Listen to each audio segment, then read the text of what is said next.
એક નંબર માલ છે 411 રૂપિયા 11 રૂપિયા 411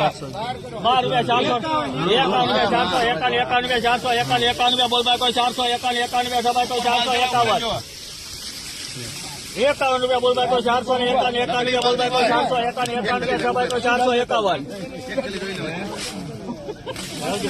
એક ધરો આવશે 51 રૂપિયા 52 રૂપિયા 452 બોલ ભાઈ કોઈ 452 બોલ ભાઈ કોઈ 452 જોઈ છે હવે ભાઈ કોઈને 452 નથી જોઈ પણ હવે કોઈને પોતે ખાલી કરી 452 3 વાર ખાનિયા 452 રૂપિયા મિત્રો આ વકલા 452 રૂપિયા છે મિત્રો. આવા નવા વિડીયો જોવા માટે અત્યારે મારી ચેનલ લાઈક શેર સબસ્ક્રાઈબ ઇન્સ્ટાગ્રામમાં જોતા હોય તો ફોલો કરતા જાઓ. જય જવાન જય કિસાન.